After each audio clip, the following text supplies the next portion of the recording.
नमस्कार, इस समय हम जनपद जौनपुर के नटौली गांव में मौजूद हैं और आप देख सकते हैं युवा नेता गगन यादव इस समय जो है प्रियांशु यादव के घर पे पधारे हुए हैं और आज उनको श्रद्धांजलि देने के लिए आए हैं। आप देख सकते हैं घर पे जो है पूरे परिवार से मिले और अभी चलेंगे माल्यार्पण करने के लिए और घर पे लग गया है पूरा जमावड़ा, आप जैसा देख सकते हैं।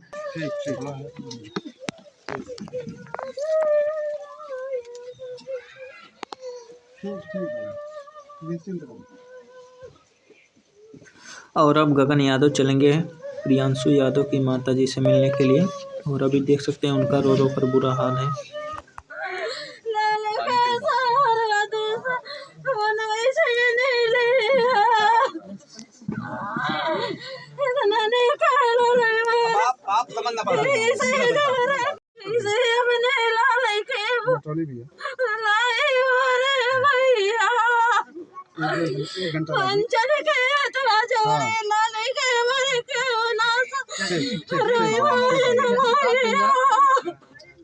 अब आप सुनिए हमारी बात।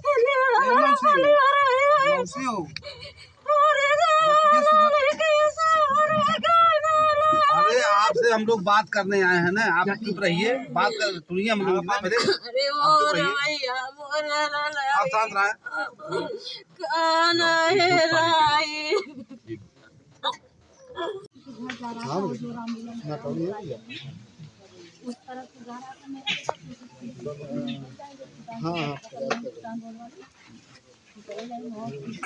यहाँ से निकलने वाले हैं। उनका बुद्धि काम किया तो वो मेन रोड तक निकल गया। वहाँ गया तब अपनी भाभी से कहने लगा कि उनकी भाभी को इसलिए मैं चाहूँगा उसको बात की नहीं, अभी क्या जो जांच हुई है उसके बाद गिरफ्तारी हुई है। नहीं, हम अगर आपके यहाँ पे आए हैं ना तो आप इस चीज़ से एकदम निश्चिंत रहना कि कल को आपके साथ कुछ होगा, ये तो भरोसा मैं दिला कर दूँगा। लेकिन ये कहकर भी जाऊँगा कि अपना ख्याल भी आपको खुद रखना, ऐसा नहीं कि आप भी थोड़ा आवेश में आ जाएं। नहीं, ठीक है, अपने आप को ताकत अगर आपको देकर जा रहे हैं तो उस ताकत का गलत इस्तेमाल करिए। अपना ध्यान रखना है, अपने परिवार का ध्यान रखना है, क्योंकि अब जिम्मेदारी है आप लोगों के ऊपर। और हम अगर आपके पास आए हैं तो आपको यही एहसास कराने आए हैं कि आप अकेले नहीं हैं। आपके साथ हर वो व्यक्ति जुड़ा हुआ है जो हमारे साथ जुड़ा हुआ है, और ना सिर्फ आपके दुख में बल्कि सुख में भी हम लोग आपके साथ।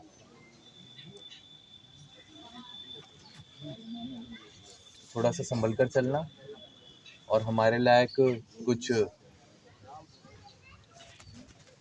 आदेश हो तो बताओ। पढ़ाई करते हो तुम? नहीं, कहाँ काम करते हो? देसी चौराहा मीठा दुकान पे। ये दोनों बड़े थे? नहीं, वो मुझसे छोटा था। हम भी घर में बड़े हम ही हैं। सबसे बड़े आप हो, उसके बाद वो था, फिर उससे छोटा है। उससे छोटा है। पढ़ाई क्या करी है आपने? 8 तक पढ़े। उसके 8 बाद तक पढ़ने का पापा खत्म हो गया भैया घर। भाई स्थिति ये है कि वही देखो तिरपाल केवल एक रूम है, वही इनका रहना वो भी छूटा है। कुछ भी तिरपाल रखे हैं उस पे। मेरे पापा को 2 साल हो गए। चलो, भी परिवार का ध्यान रखो। और कुछ वो है तुम्हारे पास फोन पे, गूगल पे, पेटीएम जो चलाते हैं? हाँ बिल्कुल है ना, तो उसका नंबर बता दो, ठीक है? अभी आवास आपको नहीं मिला है? नहीं सर। ऐसा है, किसी जनसेवक के से जाकर के आप अपना जो है ले जाइएगा आधार कार्ड माता जी को। हत्याकांड में क्या कहेंगे? हत्याकांड पीड़ित परिवार से अभी हमने मुलाकात करी है और श्रद्धांजलि देने के बाद हमने उन्हें भरोसा दिलाया है कि आप आगे आने वाले समय में अपने आप को कभी भी अकेला ना समझें। हम सब आपके साथ हैं, हर सुख दुख में आपके साथ हैं। बस ये समय है अपने आप को थोड़ा सा संभाल कर चलने का, और किसी प्रकार की कोई भी परेशानी अगर आपको ऐसी लगती है कि आपके साथ होने वाली है या हो रही है तो उसकी सूचना आप हमें दे सकते हैं। हमने अपनी टीम का नंबर भी उनको नोट करवाया है। और दूसरे नंबर का ये बच्चा था, 3 लड़के हैं, एक सबसे छोटा है, एक बड़ा है, 16 साल का प्रियांशु था। जिस प्रकार ये घटना हुई है इससे एक गलत संदेश बाहर जाता है, और उसी चीज़ के चलते समाज में कुछ गलत ना हो जाए तो उस चीज़ को भी नियंत्रित करने के लिए हम लोग ऐसी जगह पहुंचते हैं। कि कहीं कोई आवेश में आकर कोई गलत कदम ना उठा ले या बदले की भावना इस प्रकार ना उसके अंदर आ जाए कि वो कानून अपने हाथों में ले ले। सर पूर्वांचल बहुत में चीज़ें बैलेंस करने के सर बाद पूर्वांचल में लगातार हत्याएं हो रही थी इस तरह से, इस पे क्या करेंगे Uttar Pradesh law and order के बारे में? ये तो आप लोग देख ही रहे हैं कि कहीं पर मीडिया कुछ दिखाने का काम कर रहा है तो जो बड़े मीडिया चैनल्स हैं वो उस चीज़ को हाईलाइट नहीं करते। तो मैं तो आप लोकल न्यूज़ चैनल्स को बहुत बहुत धन्यवाद कहना चाहूँगा कि आप लोग ये छोटी छोटी घटनाएं दिखाने का काम करते हैं, लेकिन बड़े दुर्भाग्य की बात है कि आपकी दिखाई हुई ये न्यूज़ आगे लोगों तक नहीं पहुँच पाती है। और लॉ एंड ऑर्डर के ख़राब व्यवस्था यहाँ से भी झलकती है कि मीडिया में आवाज़ उठाने वाले वो सच्चे और ईमानदार रिपोर्टर्स की आवाज़ भी ऊपर तक नहीं पहुंच पा रही। अब तो पत्रकारों की भी हत्या हो रही है। पत्रकारों की आवाज़ जब ऊपर नहीं पहुंच पाती है, देख लो आप कितने दुर्भाग्य की बात है। जो आदमी आवाज़ उठा रहा है, धमकाया जाता है हम लोगों पत्रकारों को। आप लोगों से भी मैं ये चीज़ कहना चाहूँगा, बिल्कुल भी नहीं घबराना है। ईश्वर का नाम लेके काम करो। अगर उसने आपका हाथ पकड़ रखा है, कोई आपके साथ कुछ नहीं कर सकता। हम तक सूचना पहुंचा देना। हम सिर्फ इन लोगों की लड़ाई लड़ने नहीं निकले हैं, हम इंसानियत की लड़ाई लड़ने निकले। और इंसानियत में कहीं ना कहीं आप लोग भी हैं।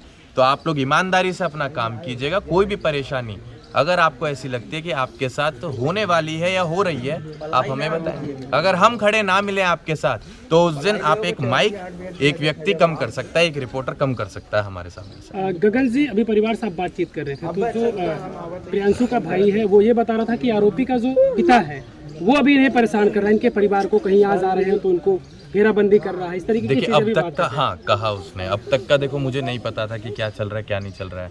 मुझे आज के बाद का पता है कि आज के बाद इनके ऊपर कोई भी समस्या नहीं आने वाली है।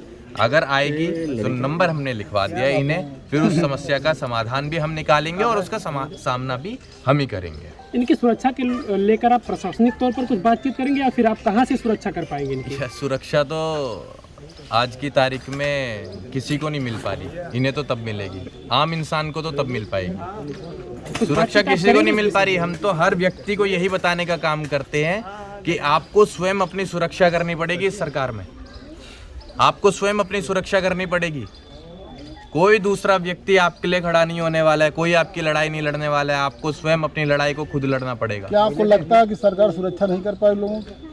नहीं कर पा रही साहब। अगर कर पा रही होती तो आज जो आप क्राइम देख रहे हैं और उसके बाद न्याय का रेशियो कितना है।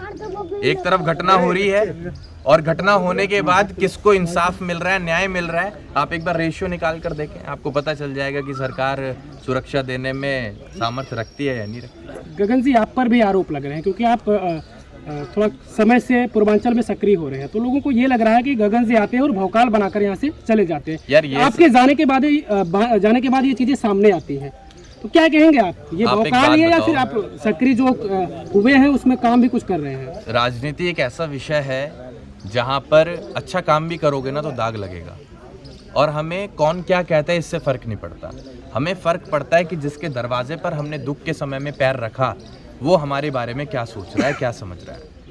और रही बात भौकाल की, अगर मेरे साथ 4 लोग आ जाते हैं तो उसे भौकाल नहीं कहते साहब। वो 4 लोग समझते हैं कि अब हम सही इंसान के साथ चल रहे हैं। और ऐसे तो फिर महात्मा गांधी जी का, स्वामी विवेकानंद जी का क्या भौकाल रहा होगा एक समय पर। उसे भौकाल नहीं कहते। वो न्याय की लड़ाई लड़ने वाले लोग थे, वो इंसाफ दिलाने के लिए सड़कों पर निकले थे, तो उनके साथ लोग जुड़े थे। कुछ ऐसी चीजें जब आप करेंगे तब तो यकीन होगा ना। जिनको ये लग रहा है कि आप भौकाल बनाने आए हैं, उनको करके आप दिखाएंगे तब तो एक बात बताइए, जिनके पास ताकत है वही आज कुछ नहीं कर पा रहे। हमारे पास तो कलम की ताकत भी नहीं है आज की तारीख में। उसके बावजूद भी हम अपनी जान हथेली पर रखकर हर सुख दुख में हर व्यक्ति के साथ खड़े होने का काम करते हैं। आपको पता है हमें कितना खतरा है इस चीज में? इतना खतरा एक पत्रकार भाई को भी नहीं होगा, मेरे उस पीड़ित परिवार को भी नहीं होगा जिसके साथ घटना हुई है, जितना खतरा हमें आज की तारीख में रहता है अपने घर की दहलीज के बाहर पैर रखते हुए। लेकिन फिर भी हम आ रहे हैं ना। सर, अहिर रेजिमेंट लेकर क्या आपका ओपिनियन है? अहिर रेजिमेंट एक ऐसी लड़ाई है, जिस प्रकार देश में तमाम जाति आधारित रेजिमेंट्स की व्यवस्था बनी हुई है, उसी प्रकार यादव समाज की भी कई वर्षों से ये मांग चलती आ रही है कि जाति आधारित रेजिमेंट्स की अगर व्यवस्था बनी हुई है तो हमें भी उसमें हिस्सा दिया जाए और हमारी भी जाति आधारित रेजिमेंट बनाई जाए। तमाम जाट रेजिमेंट है, राजपूत रेजिमेंट है, गोरखा रेजिमेंट है, तो हम भी चाहते हैं कि हमारी भी रेजिमेंट बने, यादव समाज की भी रेजिमेंट। पहले आप यादव, जितना देश भर के यादव 35 करोड़ के आसपास उनकी संख्या आ रही है, एक कंक्लूडिंग तो हो जाए कितने हैं यादव हैं, वही अपने को अहिर मानते हैं, कहीं कहीं एससी मानते हैं, सरकार ने बनाया है हिमाचल में, कहीं कहीं बंगाल में जाएंगे तो वहाँ अपने आप को सवर्ण समझता है यादव, तो कैसे अहिर रेजिमेंट में शामिल होगा? ये सवाल आपका बहुत अच्छा है। यहाँ विषय SC OBC जनरल का नहीं होना चाहिए। यहाँ विषय ये है कि यादव समाज को कमजोर बनाने के लिए अलग अलग प्रदेशों की सरकार ने अलग अलग प्रकार से दिमाग लगाने का काम किया है। आप समझ रहे हैं, आज मैं आपके पूर्वांचल में आकर एक बात कहना चाहूँगा और इसे आप बड़े गौर से समझने का प्रयास करें। यादव कभी कमज़ोर था ही नहीं, यादव मार्शल रेस थी। मार्शल रेस होता है लड़ने वाली कौम। अंग्रेज़ों ने अपनी किताब में लिखा हुआ है कि यादव जार मार्शल रेस, ये लड़ाकू लोग हैं। लेकिन ये जो लड़ाकू लोग थे, इनको राजनीति के चलते कई लोग शूद्र बताने का काम करते हैं, कई लोग क्षत्रिय बताने का काम करते हैं। एक चीज आप गांठ बांध लेना, मार्शल रेस उसे कहा जाता है जो क्षत्रिय होते हैं, जो लड़ते हैं, जो लड़ाकू होते हैं। तो हम लोग क्षत्रिय हैं। और आप क्षत्रिय पे अगर सवाल उठाएंगे तो महाभारत जब हुई थी वो किसने लड़ी थी? कौन सी वो सेना थी? नारायणी सेना। किसकी थी वो? यादवों की थी। तो युद्ध किसने लड़ा? यादवों ने लड़ा। युद्ध कौन लड़ता है? क्षत्रिय लड़ते हैं। तो हमसे बड़ा क्षत्रिय कौन? लेकिन राजनीति ने हमें इतना खराब कर दिया है कि हम कैसे लड़ता सर? भीमा कोरेगांव में हुआ, महार लोगों ने लड़ा है लड़ाई पेशवाओं से। मैं आपको नारायणी सेना वाली बात बता रहा हूँ। नारायणी सेना जब थी, महाभारत के टाइम की मैं बात बता रहा हूँ आपको। उस समय तो बुद्ध के लड़ाई तो आज की तारीख में हर व्यक्ति लड़ने का काम कर रहा है। आप समझिए कि डिवाइड कैसे कर रहे हैं।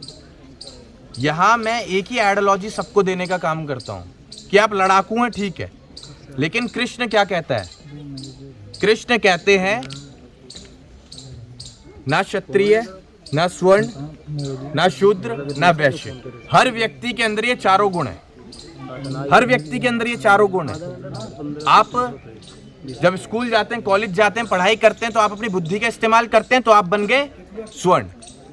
जब आपके ऊपर आपके जीवन में कोई समस्या आ जाती है तो उस समस्या का समाधान आप खुद करते हैं, आप लड़ते हैं, तो आप क्या बन गए? क्षत्रिय। जिस वक्त आपको कुछ खरीदना होता है, कुछ लाना होता है अपने घर, तो पैसे देते हो, पैसे का बड़ा हिसाब रखते हो आपकी कितने रुपए की क्या चीज है, तो उस टाइम आप बड़े कैलकुलेशन करते हो, तो क्या बन जाते हो? नहीं तो कटो। फिर अखिलेश जी का आखिर में आवाज क्यों धुलाएगा अगर यही बात रही तो? अब आप देख लीजिए, आवाज धुलाने वाली जो बात है हम भी धुलवा देंगे एक बार 27 में। बदला ही तो लेना है, ले लेंगे। अब इस पर क्या जवाब दूं मैं आपको? गगन जी, हम अहिर रेजिमेंट पर फिर से आ रहे हैं। इसके पहले चाहे देश में हो या फिर प्रदेश में, यादव समाज के लोग सत्ता में रहे हैं, उन लोगों ने कभी अहिर रेजिमेंट के हक में बात नहीं की। और अभी हाल ही में पिछले सांसद थे दिनेश लाल यादव निरहुआ जी, उन्होंने भी सदन में कहा कि अहिर रेजिमेंट बनना चाहिए। तो ऐसे में आपको कितनी चुनौती लग रही है, कितना आसान है या कितना कठिन लग रहा है कि अहिर रेजिमेंट को आप बनवा पाएंगे? देखिए, जब मैं इस मुद्दे पर काम करता था कई साल पहले, हरियाणा की तरफ से स्टार्ट किया था, तो हमारे जो बड़े थे उन लोगों ने ये बीड़ा हमें दिया था। तो वो कहते थे कि हम, माननीय मुलायम सिंह यादव जी जब डिफेंस मिनिस्टर थे तो हमने उनके पास भी जाकर गुहार लगाई थी, लेकिन उन्होंने कुछ नहीं किया। हम आपको ये कहना चाहते हैं कि जब तक बच्चा रोता नहीं है उसकी माँ उसे दूध नहीं पिलाती है। 10 लोग जा रहे हैं नेताजी के पास कि हमारी रेजिमेंट बना दो, किसी को मुद्दे की जानकारी नहीं है, तो नेताजी क्या कहते कि आज मैं फौज तो खड़ी कर दूंगा, लेकिन फौज में सिपाही कहाँ से लाओगे आप, सैनिक कहाँ से लाओगे? तो तब जागरूकता नहीं थी, इतनी अवेयरनेस नहीं थी, इस मुद्दे के बारे में जानकारी नहीं थी लोगों को। आज जानकारी हो रही है लोगों को, आज जानकारी हो रही है, तो तमाम कलाकार, तमाम नेता इसकी आवाज़ भी उठाने का काम कर रहे हैं। और ये मुद्दा एक राजनीतिक मुद्दा भी बन चुका है, और हम तो कहेंगे इसे राजनीति से जोड़ के रखो, क्योंकि जब तक सदन में आपकी मेजॉरिटी में लोग नहीं बैठे होंगे तब तक इस मुहिम में आपको सफलता नहीं मिल सकती। तो हम खुद राजनीतिक बन चुके हैं इस मुद्दे को सफल बनाने के चक्कर में, क्योंकि जब हम ज़्यादा से ज़्यादा लोगों को सदन का हिस्सा बनाएंगे तो वो एक आवाज़ में बोलने का काम करेंगे। जब हम कहेंगे अही रेजिमेंट तो वो भी कहेंगे अही रेजिमेंट। सर अंतिम सवाल, अभी पिछली बार जब आए थे पवई के गोपाल मौर्य ने आपको सलूट मारा, क्या हुआ उसमें? मीडिया के सामने क्या कहूँ मैं, ये बात बहाल हो गई और उन्होंने दिल से मारा था साहब, वो सल्यूट मारा नहीं था। और आगे मैं आपको एक चीज़ बता देता हूँ, ये ह्यूमन साइकोलॉजी है।